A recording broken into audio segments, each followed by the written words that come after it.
Salut les gars, c'est Badu. Ça commence à me faire marrer cette histoire de parler avec les mains. On va aujourd'hui démonter le Funtech MT4.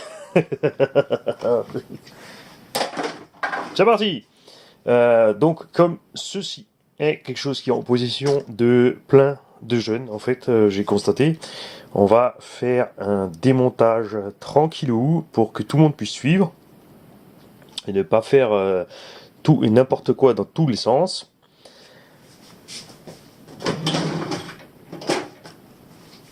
Commençons par enlever la biellette de direction.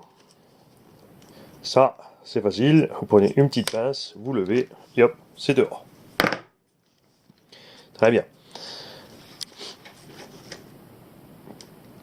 Tiens, il n'y a pas de sauve-cerveau là-dessus?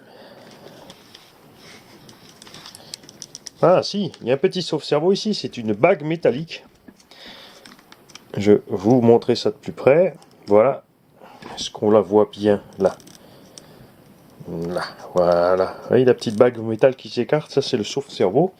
Donc il y a un sauve-cerveau, en plus un micro-cerveau standard, donc c'est pas mal du tout. Au point de vue de la direction, ici on n'aurait pas de soucis. On va séparer l'avant donc du châssis. Voilà.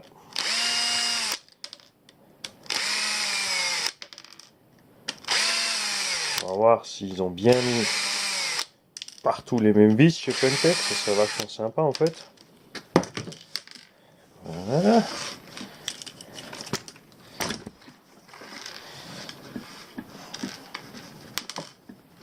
Bon, ça peut encore réveiller les mains de Mani ce matin.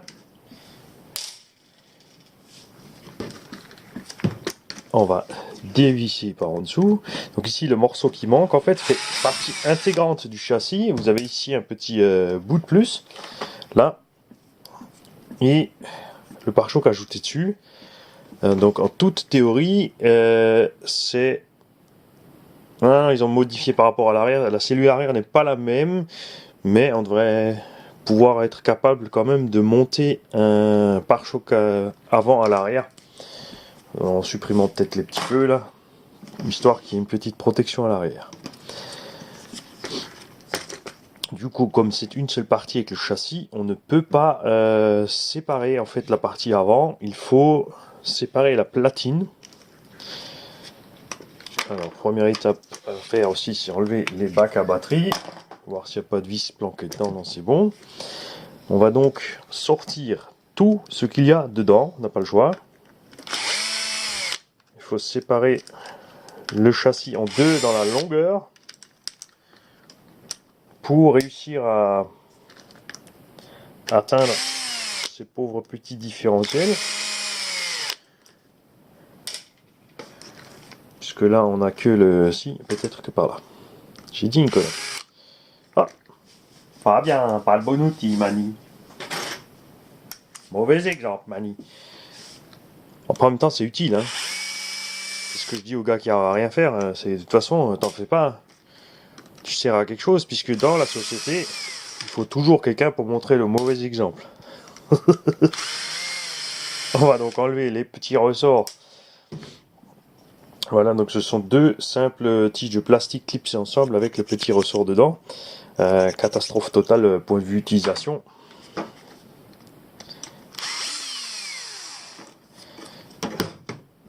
On verra donc au remontage, selon le prix des pièces, etc., si on prend les pièces options.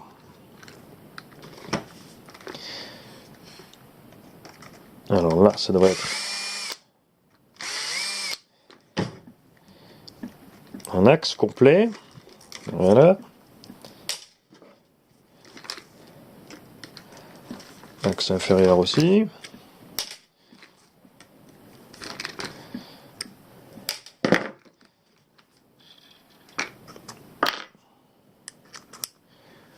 On va essayer de dégager la tourelle pour atteindre le dessus de la cellule.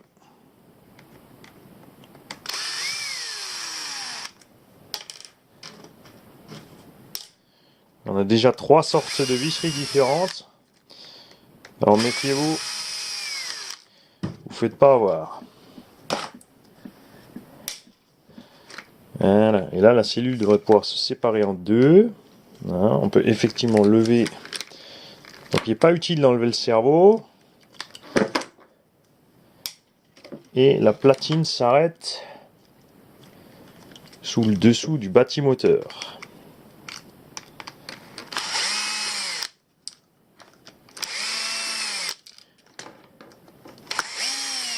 C'est pas pour dire, mais le X-Max, il serait déjà en 3 morceaux là.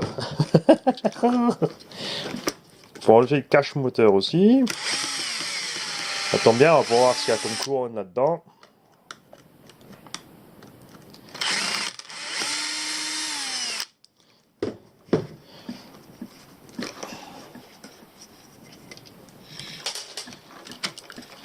Voilà.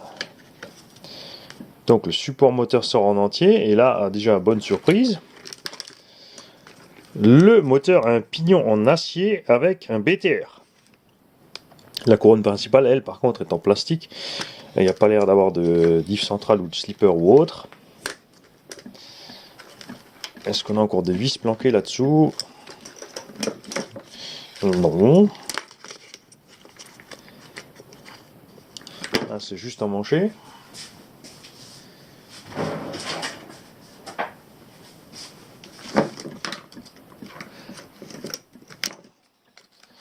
Voilà, et on va voir ce qu'ils ont prévu pour les batteries. Là, ils ont prévu un système qu'on peut débrancher, ça c'est vachement bien. Ah, ouais, alors ça c'est dommage parce on a relativement vite enlevé moteur, cerveau et tout ça. Il y a encore le petit switch on-off là-dessous, qui d'ailleurs, le switch on-off est exposé à tout ce qui traîne de la route. Ça c'est pas l'idéal. Donc ce switch on-off, je vous conseille de le monter ailleurs, ou de le supprimer carrément. On va séparer l'électro.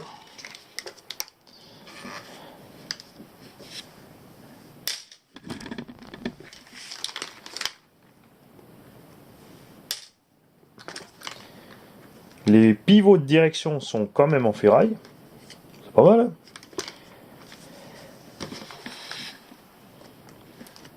Alors, une fois que vous avez enlevé donc votre platine supérieure, vous avez vu, là j'ai fait une petite erreur, on a commencé par devant, donc le plus simple, ça sera de commencer par la platine centrale, et ensuite d'éloigner votre électronique, et ensuite vous pourrez démonter la cellule avant.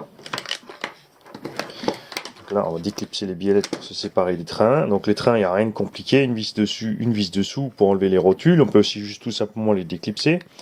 Déclipser le moins souvent vos rotules, ça évitera qu'elles prennent rapidement du jeu. Le CVD est en bon état, donc tout ceci va rester assemblé. Et on va atteindre enfin ce différentiel pour pouvoir faire le diagnostic.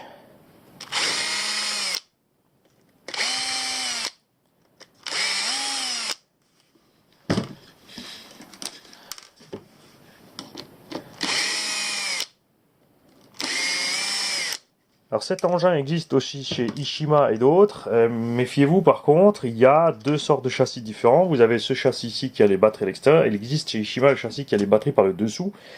Vous l'avez vu dans le Ishima Rave en fait, que j'ai donc je fais l'unboxing c'est l'engin du fiston du petit poulet.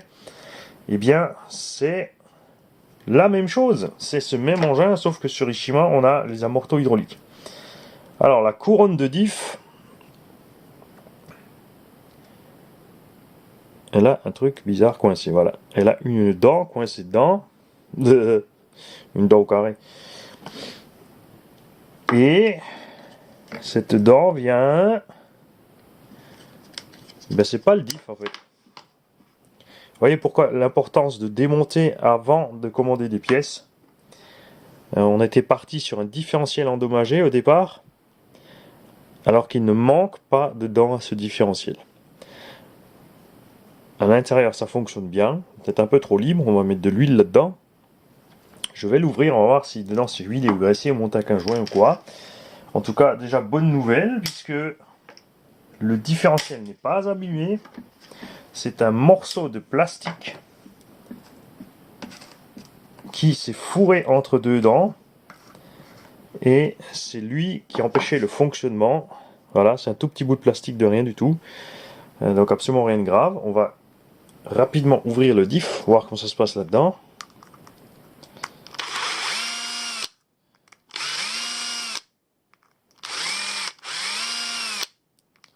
C'est moins chiant que chez Vatera.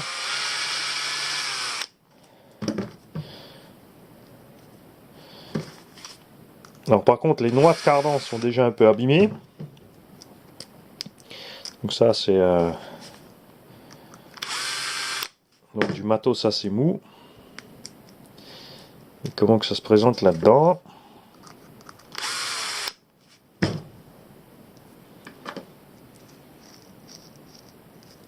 Et bien là-dedans, les pignons sont en métal.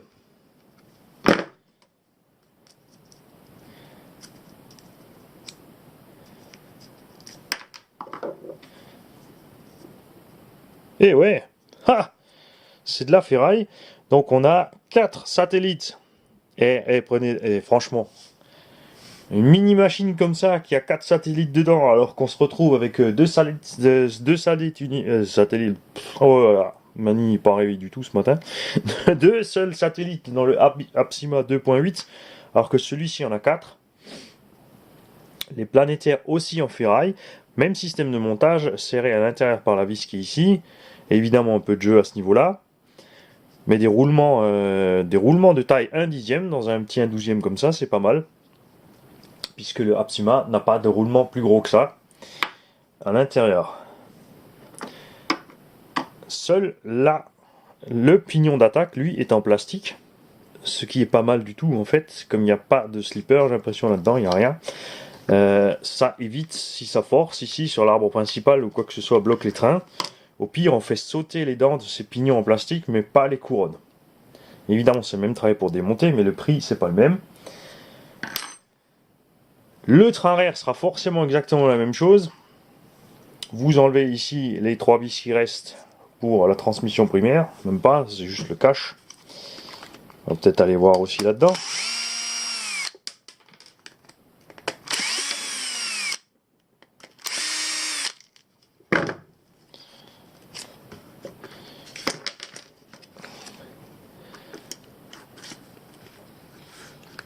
Alors, oui, effectivement, donc il n'y a pas de slipper, il n'y a rien. Donc il vaut mieux avoir des pignons d'attaque en plastique pour faire sonner ça. On a ici donc les axes de cardan qui sont un peu fatigués. Ah la vache, ça va bien ronger. Alors, on va voir si on peut changer cet axe séparément, peut-être percer un petit millimètre plus gros ou deux si on peut, s'il y en a place dans la noix de cardan et la boule, pour faire une espèce de petit axe en code de réparation. Il ne nous faut pas de différentiel avant, il nous faut uniquement en fait pour réparer comme il faut cette machine un châssis. C'est le châssis qui a craqué devant. Il est même encore fendu un peu plus loin. Je vais essayer de vous le montrer, voilà. Donc le choc a dû être bien violent parce que mine de rien cette petite cellule est bien compacte. On va donc voir ce que vaut un châssis. Je crois que c'est dans les vingtaines d'euros pour un petit châssis comme ça. Et voir avant de commander ce petit châssis si on peut réparer ce cardan ou si on prend au passage tout de suite les noix de cardan. Donc débutant ou petit pilote, si tu as un engin comme ça, n'hésite pas, contacte-moi si tu as une panne. On a vu ce qu'il y a dedans, c'est pas bien compliqué. Il n'y a pas de raison, on arrivera certainement à réparer tout ça à vraiment moindre frais. Je remercie encore une fois donc Max pour l'envoi de cette machine, et Max aussi a dit qu'il n'y avait aucun souci si on voulait faire une tombola avec cette machine pour l'offrir, même s'il me l'avait en cadeau. Il a dit que ça lui ferait grand plaisir, au contraire, que tout le monde puisse profiter de cette machine. Alors je vais voir selon les coûts de réparation évidemment, et ensuite faire un essai. Et si cette machine est viable ou pas, si elle est endurante ou pas, on pourra peut-être effectivement, pourquoi pas, en faire profiter un petit jeune. Enfin, un petit jeune. J'ai remarqué qu'il n'y a pas que les petits jeunes qui jouent au tombola. Hein. Dès qu'on met un truc en tombola, c'est bon, ils sont tous là. Hein. Salut les gars, à bientôt. Salut. Voilà, le démontage est fini. On va rajouter quelques détails sur ce petit MT4 qui sont peut-être importants pour les débutants. Ceci est donc un châssis monocoque qui contient les cellules. C'est sûr pour eux c'est facile à fabriquer. Ça aurait été sympa, c'est vrai, c'est sûr qu'on puisse séparer les cellules avant et arrière ici par une vis ou deux supplémentaires. Après c'est relativement solide, le choc a dû être bien violent pour réussir à fracturer cette partie avant. Le combo, donc un RS380 soudé directement à son récepteur, et ici on a juste uniquement ce connecteur puisque les supports de piles sont intégrés au châssis. On peut donc comme ça séparer le châssis du récepteur. Ce récepteur est aussi le variateur de vitesse. Et il y a un servo standard mais 5 fils quand même. Alors là, il faudrait voir si c'est possible de faire une modification pour passer sur un 3 fils ou pas. En tous les cas, enfin, on peut avoir ce servo donc en pièces détachées beaucoup plus facilement que sur l'autre modèle. Et Vatera, t'as vu ça? C'est génial, hein. Un petit machin, une petite micro-machine comme ça n'a pas de gigantesque bout de ferrite sur le moteur. Ils ont mis un antiparasite électronique. On est au 21e siècle, bienvenue. Même eux sont capables de le faire. La machine est entièrement montée sur roulement à billes et ce sont tous les mêmes. C'est super bien fait. Le simple roulement bien sûr à bague acier. Si on regarde de près, on voit à l'intérieur les roulements. Donc évitez d'aller vous promener dans l'eau avec ce machin. Ça c'est un fait. Les petits cardans CVD acier sont pas mal faits. On a ici donc l'axe qui est retenu par une goupille. La tête est quand même assez conséquente. Ça permet justement l'utilisation de roulements de bonne taille.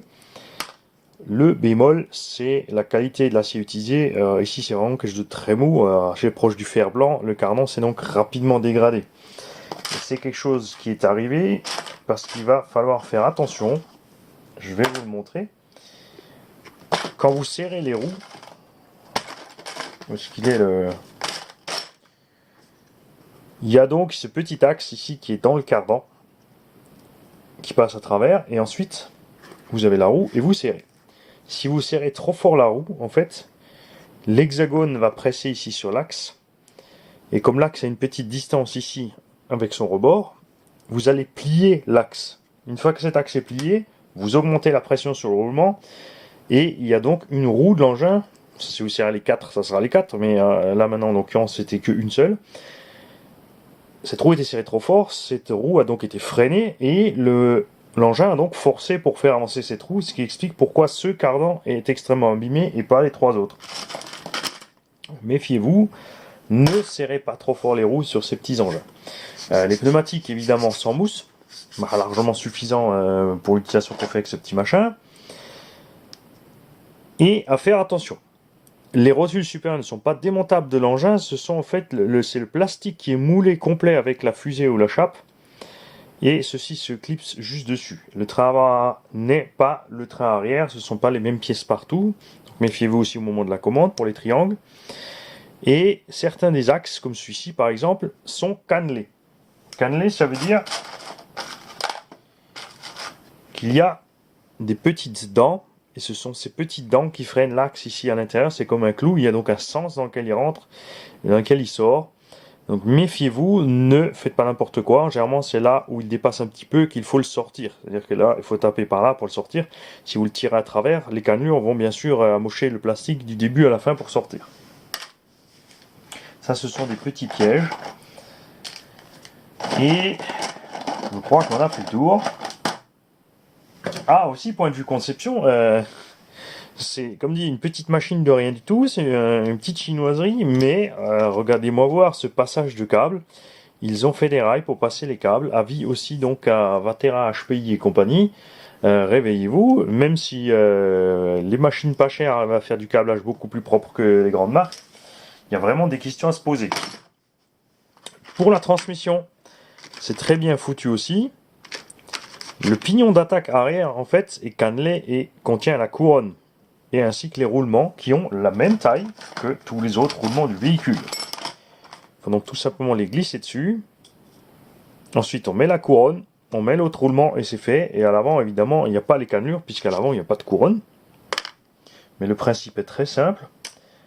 La solidité est suffisante, évidemment, pour le poids et la taille de la machine. Vaut mieux casser des dents de cette petite couronne qui de toute évidence on peut avoir séparément avec les deux pignons d'attaque qui coûtent 3 fois rien que de casser autre chose dans la transmission. Donc c'est très bien joué de la part de ce fabricant d'avoir fait des couronnes de diff et des pignons en ferraille et d'avoir laissé la transmission centrale en plastique, comme ça si le gamin il force, il déglingue la transmission principale, on rachète son petit set de pignons, ça se remplace très rapidement.